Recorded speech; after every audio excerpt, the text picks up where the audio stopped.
প্রতিদিন অনেক মানুষ চলে আসে ইফতার করার জন্য চট্টগ্রাম কল্পলোক আবাসিক। আমরাও চলে আসলাম ইফতার করার জন্য এই জায়গায়। আমি আপনাদেরকে এখানকার পরিবেশটা সবখানে ঘুরিয়ে ঘুরিয়ে দেখানোর জন্য ম্যাক্সিমাম ট্রাই করবো ইনশাআল্লাহ। তো আমরা সেখানে ইফতার করতে যাওয়ার জন্য ইফতারে যা যা খাবো আমরা সেগুলো বাজার থেকে কিনে ফেললাম। তারপর একটা গাড়ি করে আমরা সরাসরি কল্পলোক আবাসিকে চলে আসলাম। আসসালামু আলাইকুম ডিয়ার অডিয়েন্স, আজকে আমরা চলে আসলাম কল্পলোক আবাসিকে।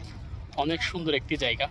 এদিকে হচ্ছে সমুদ্র সৈকত। আমার পিছনে দেখতে পাচ্ছেন অনেক সুন্দর একটা রাস্তার কাজ চলতেছে, এখনো চলমান রয়েছে। আমার মনে হচ্ছে এটা যদি কমপ্লিট হয় মাশাআল্লাহ অনেক সুন্দর হবে।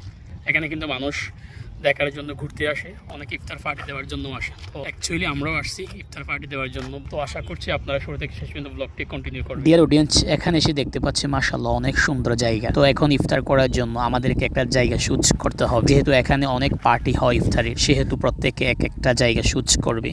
সো আমরা একটা জায়গা চুজ করলাম। আলহামদুলিল্লাহ আমরা এমন জায়গা চুজ করলাম যে জায়গার সামনের দিকে তাকালে নদী দেখবো অনেক সুন্দর, যে নদীর মধ্যে নৌকা চলে। আবার যখন আমরা পিছনের দিকে তাকাবো তখন সূর্য অস্ত যাওয়ার সময় সুন্দর দৃশ্যটা দেখবো ইনশাআল্লাহ। আসরের নামাজের পরে চমৎকার একটা দৃশ্য এখানে দেখা যায়। একদিকে হচ্ছে আপনার সূর্য অস্ত যাওয়ার সময় ওই যে যদি বলি দেখা যাচ্ছে না, প্রায় অস্ত গেছে।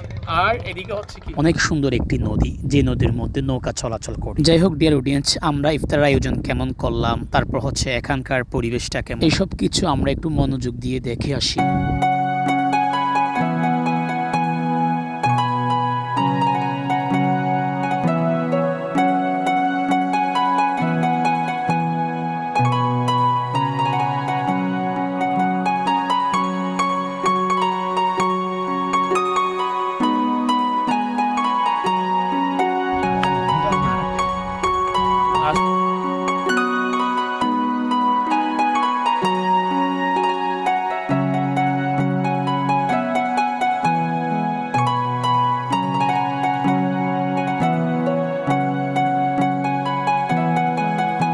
ডিয়ার অডিয়েন্স, আপনারা যারা কল্পলোক আবাসিকে ইফতার করার জন্য আসতে চাচ্ছেন আপনারা চাইলে আসতে পারেন, কারণ এখানকার পরিবেশটা মাশাআল্লাহ অনেক সুন্দর। তো আজকের ভিডিও এতটুকুই। কল্পলোক আবাসিক এলাকার পরিবেশটা কেমন লেগেছে আপনাদের অবশ্যই কমেন্ট বক্সে জানাতে পারেন। সবাই ভালো থাকবেন, সুস্থ থাকবেন। দেখা হচ্ছে পরে কোনো ভিডিওতে। আসসালামু আলাইকুম ওয়া রাহমাতুল্লাহি ওয়া বারাকাতুহু।